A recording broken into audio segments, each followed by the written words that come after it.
తక్కువ పెట్టుబడిలో నెలకు 50,000 నుండి 10 లక్షలు సంపాదించాలనుకుంటున్నారా? ఈ వెబినార్ లో జాయిన్ అవ్వండి. హాయ్ హలో నమస్తే, welcome back to Suman TV. మరి కోల్కతా ఇన్సిడెంట్ పైన మనం అనేక వీడియోలు చేస్తున్నాము, ఇన్ఫర్మేషన్ ఇస్తున్నాము. టాప్ టు బాటమ్ వరకు అప్డేట్స్తో సుమన్ టీవీ మీ ముందుకైతే వస్తుంది. మరి ఈరోజు మనతో పాటు స్టూడియోలో ఉన్నారు IPS officer and investigation officer Reddanna గారు. సార్తో మాట్లాడదాం. మరి ఈ కోల్కతా కేసు ఇంకెన్ని మలుపులు తిరుగుతుంది? ఇది అసలు మామూలుగా అన్సాల్వ్డ్ కేసు లాగా మిగిలిపోతుందా? ఇది ఒక కొలిక్కి వస్తుందా? మరి అభయ తల్లిదండ్రులు ఎవరైతే ఉన్నారో వారికి జస్టిస్ అనేది వస్తుందా రాదా? మరి సార్ మాటల్లోనే. నమస్తే సార్. సార్, ఈ కోల్కతా ఇన్సిడెంట్ పైన మనం ప్రీవియస్ వీడియోస్ చేశాము. మరి ఇప్పటికి వచ్చి 19 days అవుతున్నా ఎటువంటి దీంట్లో క్లారిటీ రాలేదు. టెస్టులు జరుగుతున్నాయి, ట్విస్టులు వస్తున్నాయి, ప్రెస్ మీట్స్ జరుగుతున్నాయి, అందరూ మాట్లాడుతున్నారు. 10 మంది అంటున్నారు, 9 మంది అంటున్నారు, ఒక్కరే అని చెప్తున్నారు లాస్ట్లో. అసలు అంటే ఇప్పటి వరకు ఇన్వెస్టిగేషన్లో మీరు కూడా ఫాలో అవుతున్నారు న్యూస్ని. ఏమనుకుంటున్నారు సార్ టోటల్గా? అంటే ఏం జరుగుతుంది? మళ్ళీ మమతా బెనర్జీ రాజీనామా చేయాలి అంటున్నారు. మరి అక్కడ ప్రొటెస్టులు జరుగుతూనే ఉన్నాయి బెంగాల్లో. ఏం జరుగుతుంది అనుకుంటున్నారు అసలు? ఇప్పుడు ఏమి యాక్చువల్గా జరుగుతుందో అది ఎలక్ట్రానిక్ మీడియా కానీ ప్రింట్ మీడియాకి కానీ తెలియదు. అది జరిగేది ఇన్వెస్టిగేషన్ వాళ్ళు బయటికి చెప్పటం లేదు. ఒక్కొక్కళ్ళు ఒక్కో విధంగా అంటున్నారు. దీనికి ఒక ప్రామాణికం అంటూ లేదు. ఎందుకంటే సిబిఐ వాళ్ళు ఇన్వెస్టిగేట్ చేసేవాళ్ళు ఎవరైతే ఆ ఏసీపీనో ఆ ఇన్స్పెక్టర్సో ఎవరైతే అలాట్ చేశారో వాళ్ళు బయటకు వచ్చి చెప్పండి ఏం జరుగుతుందో తెలియదు. మొన్న ఏదో అన్నారు, ఆ అమ్మాయి అక్కడ చనిపోయి ఉండంగానే, అంటే డెడ్ బాడీని అక్కడ నుంచి షిఫ్ట్ చేయక మునిపే ఫారెన్సిక్ ల్యాబ్కు సంబంధించిన వ్యక్తి, ఫింగర్ ప్రింట్ లిఫ్ట్ చేసే వ్యక్తి, అదేవిధంగా ఒక డాక్టరు, అదేవిధంగా ఆ జోన్ సంబంధించిన detective officer, detective department officer, ఒక కమిషనరు, ఆ తర్వాత డాక్టర్ ఇన్ఛార్జ్ డాక్టర్, వీళ్ళందరూ చెప్తున్నారు ఒకటే. అంటే దీంట్లో డిటెక్టివ్ ఆఫీసర్ని అలాట్ కాకుండా ఎందుకు వచ్చారు? లేదు ఎవరన్నా ఆఫీసర్ కమిషనర్ లాంటోడు పోవయా నువ్వు అక్కడికి వెళ్ళమని. ఈ ఫింగర్ ప్రింట్స్ ఆ తర్వాత ఫుట్ ప్రింట్స్ కలెక్షన్కి వాళ్ళు ఎఫ్ఈబి వాళ్ళు వస్తారు, ఫింగర్ ప్రింట్ బ్యూరో వాళ్ళు. కాబట్టి వాళ్ళు వస్తారు, వాళ్ళది కార్యక్రమం. ఫోటోగ్రాఫర్ ఎవరైతే ఉన్నారో ఆయన ఫోటోలు తీస్తారు. అదేవిధంగా క్రైమ్ సీన్లో మెటీరియల్ ఏమన్నా పడి ఉంటే తీయడానికి ఫారెన్సిక్ డిపార్ట్మెంట్ వాళ్ళు, ఇంకో ల్యాబ్ అసిస్టెంట్ వస్తారు. అదేవిధంగా సెమను ఇట్లాంటివి, బ్లడ్, హెయిర్ కలెక్ట్ చేసి ప్రిజర్వ్ చేయడానికి వాళ్ళ టీం ఉంటుంది, వాళ్ళు వస్తారు. అంతేగాని వాళ్ళు వస్తే అక్కడికి వాళ్ళు ఎందుకు పోయినారు, అక్కడ వాళ్ళు చేసిన కార్యక్రమం ఏమి అనేది ఎవరైతే ఇన్వెస్టిగేట్ చేస్తున్నారో ఇప్పుడు వాళ్ళందరినీ కూడా క్షుణ్ణంగా ఎగ్జామిన్ చేయాలి. అయ్యా నువ్వు ఎఫ్ఈబి వాళ్ళు, నువ్వు పోయిన ఫింగర్ ప్రింట్స్, ఎన్ని ఫింగర్ ప్రింట్స్ తీసుకున్నావు, ఎన్ని డెవలప్ చేసావు, ఎవరితో మ్యాచ్ అవుతున్నా అనేది ఆయన ప్రకోసమే. ఆ తర్వాత డిటెక్టివ్ ఇన్స్పెక్టర్, నువ్వు పోయినావో ఎవరోని ఎగ్జామిన్ చేసినావు, సీన్ ఆఫ్ అఫెన్స్లు నువ్వు అబ్జర్వ్ చేసిందేమి, నీ తర్వాత నువ్వు ఫోటోగ్రాఫర్ని తీసుకొచ్చావు, ఆ ఫోటోగ్రాఫర్ సీన్లో ఏమేమి ఇంక్రిమినేటింగ్ ఆర్టికల్స్ని ఫొటోస్ తీశారు, ఆ ఇంక్రిమినేటింగ్ ఆర్టికల్స్ ఏమైనా సీజ్ చేశారా, అవి సీజ్ చేసి సెక్యూర్ చేసి కోర్టుకు పంపించడానికి ఏమైనా తీసుకున్నారా, లేదు దానిలో ఏమైనా ఫారెన్సిక్కి పంపించి ఆ గోల్డ్ కానీ, అమ్మాయి గోల్డ్ కానీ, లేకపోతే అక్కడ పడిన హెయిర్ కానీ అవన్నీ ఫారెన్సిక్ ల్యాబ్కు పంపించినారా?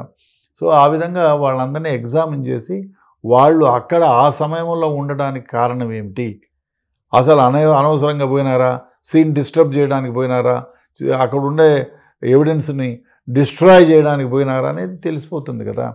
ఆ పిక్చర్ పెట్టుకొని ఎవరు ఈయనానికి, ఇప్పుడు ఆ పిక్చర్లో ఒకసారి చూసినామంటే ఈయన ఎవరు, ఈ పొడుగ్గా ఉన్న ఆయన, మీసాలు లేని ఆయన ఎవరంటే చెప్తారు ఆయన ఫారెన్సిక్ డిపార్ట్మెంట్ అండి, ఈయనేమో ఎఫ్బీబీ అండి, ఆయనేమో ఫింగర్ ప్రింట్ లిఫ్టర్ అండి అని ఏదో చెప్తారు. చెప్తే వాళ్ళని పిలిపించి ఎగ్జామిన్ చేస్తే వాళ్ళ పర్పస్ ఏమి, ఎందుకు పోయినారు, ఎవరు చెప్తే పోయినారు, కొందరు చెప్పకపోయినా పోయినారా, ఎందుకు పోయినారు, what is their authority there to be present at the spot of the plan అంతా ఎంక్వైరీ చేయాలి.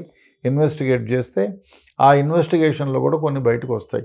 ఆయన పోయినాడా, ఊరికే పోయినాడా, డిస్టర్బ్ చేయడానికి పోయినాడా, ఆ డిస్టర్బ్ చేయడానికి పోతే ఎవరు ప్రోద్బలంతో పోయినారు, అవన్నీ రికార్డింగ్ అయితే మనకు యాక్చువల్గా తెలుస్తుంది. అదే కాకుండా సిబిఐ వాళ్ళు ఇన్వెస్టిగేట్ చేసిన అధికారులు ఎవరైతే ఉన్నారో వాళ్ళు ఇప్పుడు వరకు ఏమేమి కలెక్ట్ చేశారు, ఎన్ని శాంపిల్స్ కలెక్ట్ చేశారు, బ్లడ్ స్టెయిన్స్ ఎక్కడెక్కడ దొరికాయి, అది అక్యూజ్డ్ ఎంతమంది ఉన్నారు, దాంతో ఏమైనా మ్యాచ్ అయిందా, గోళ్లలో ఒకరు కాకుండా ఇద్దరు ముగ్గురు అయితే ఆమె గోళ్లలో ఏమైనా చర్మము సంబంధించింది ఉందా, లేకపోతే జుట్టు ఎక్కడన్నా రాలుందా, లేదా సమన్ శాంపిల్స్ కలెక్ట్ చేస్తే అవి ఎందరి ఉన్నాయి. అదే కాకుండా ఎవరైనా కొరికిని గీరికిని ఏమైనా ఉంటే వాళ్ళ అది సలైవా అక్కడ పడి ఉంటే దాన్ని లిఫ్ట్ చేసి వాళ్ళది ఎవరిదని తెలుస్తుంది. బ్లడ్ గ్రూపింగ్ కూడా చేయొచ్చు. ఆ విధంగా ఇన్వెస్టిగేషన్లో అందరినీ ఎగ్జామిన్ చేస్తే మనకు అనాలిసిస్ తెలుస్తుంది. ఇప్పుడు మనకు సిబిఐ వాళ్ళేమో చెప్పరు, వాళ్ళ పిఆర్ఓ చెప్పరు. ఇదేమో మానిటర్డ్ బై సుప్రీంకోర్టు. వాళ్ళ ఆధీనం లేకుండా వీళ్ళు ఎవరన్నా నోరు తెరిస్తే ప్రమాదం అనేది పోలీస్ ఆఫీసర్, ఇన్వెస్టిగేట్ చేసే పోలీస్ ఆఫీసర్కి 100% తెలుసు. కాబట్టి వాళ్ళు నోరు మూసుకొని ఉంటారు. మనకి ఇక్కడ ఊహాగానాలన్నీ తారా స్థాయిలో ఎగురుతూ ఉంటాయి. అది యాక్చువల్గా ఇన్వెస్టిగేషన్ ఏం జరిగింది సుప్రీంకోర్టులో తెలుస్తుంది. ఎందుకంటే మార్నింగ్ టు ఈవినింగ్ ఎప్పుడెప్పుడు ఏమేమి జరిగింది సుప్రీంకోర్టుకి తెలియపరుస్తారు. కాబట్టి సుప్రీంకోర్టు అన్నా చెప్పాలి, లేదు ఇన్వెస్టిగేషన్ ఏజెన్సీ అన్నా చెప్పాలి. లేదు ప్రెస్ మీట్ ఇంకా కాక ప్రెస్ మీట్ పెట్టండి అని ఏమన్నా చెప్తే అప్పుడు చెప్పగలుగుతాం. కానీ లేకపోతే మనం ఇవన్నీ ఊహాగానాలే. ఏం జరుగుతుంది, ఒకరా ముద్దాయి నలుగురా, లేదు ఈ ఒకే ముద్దాయి ఉంటే ఈ పేపర్లో రాసింది ఫ్లూయిడ్ కలెక్ట్ చేసింది అదంతా అబద్ధమా, ఇవన్నీ ఇన్వెస్టిగేషన్లో తేలుతాయి. సో ఇన్వెస్టిగేషన్ గురించి వాళ్ళు చేసే ఇన్వెస్టిగేషన్ గురించి సిబిఐ వాళ్ళు బయటికి చెప్పడం లేదు. కాబట్టి ఇవన్నీ ఊహాగానాలే. మరి సార్ ఆ వృద్ధ దంపతులు ఎవరైతే అభయ పేరెంట్స్ ఉన్నారో మరి వాళ్ళు ఏంటంటే జస్టిస్ రావాలి, నా బిడ్డకి జస్టిస్ దొరకాలి అని చెప్పేసి వాళ్ళు చాలా ఆవేదనగా చెప్తున్నారు. వస్తుందంటారా సార్ జస్టిస్ అసలు, లేకపోతే మనం ప్రీవియస్ వీడియోలో అనుకున్నట్టుగా ఇది కూడా ఒక అన్సాల్వ్డ్ కేసు లాగా మిగిలిపోతుంది? చెప్పలేం. 100% జస్టిస్ జరుగుతుందని నా భావన. ఎందుకంటే ఇది there is lot of evidence. So ఈ ఎవిడెన్స్ని బట్టి డెఫినెట్గా, ఎందుకంటే సైంటిఫిక్ వే ఆఫ్ ఇన్వెస్టిగేషన్ జరిగితే సెమన్ ఎందరిది ఉంది, తర్వాత ఆ రూమ్లోకి పోయిన వాళ్ళు ఎవరు, వచ్చిన వాళ్ళు ఎవరు, ఇంటెన్షన్ ఏమి. ఇప్పుడు కొందరు ఒక రకంగా అంటున్నారు, నార్కోటిక్స్ గురించి ఆ అమ్మాయి తెలిసింది కాబట్టి ఆ అమ్మాయిని ఈ విధంగా చేసి చంపుతున్నారని ఒకరి, అదేదో అవయవాలన్నీ కూడా వేరే దేశాలకు ట్రాన్స్ఫర్ చేసేసి ఎవరెవరో అవన్నీ దొంగతనాలు చేసి వేరే వాళ్ళకి పంపిస్తున్నారని అదొకటి. అదే ఇంకా వేరే సీక్రెట్స్ ఏదో అమ్మాయిల గురించి ఏదో సీక్రెట్ ఉంది అది బయట పెడతానని చెప్పిందనే ఉద్దేశంతో ఇది నానా రకాలుగా ఉన్నాయి. బట్ ఏది ఏమైనా అసలు యాక్చువల్గా ఇన్వెస్టిగేషన్ కంప్లీట్ అయితే దీనికి మూల కారణం ఎవరు, ఆద్యులు ఎవరు, లేదు అన్ఎక్స్పెక్టెడ్గా జరిగిందా చెప్పలేము. అన్ఎక్స్పెక్టెడ్గా జరిగితే ఇంత క్రూరంగా ఎందుకు జరిగింది అంటే వాడు పిచ్చోడా? డెఫినెట్గా ఇవన్నీ ఇన్వెస్టిగేషన్లో బయటికి తేలుతాయి.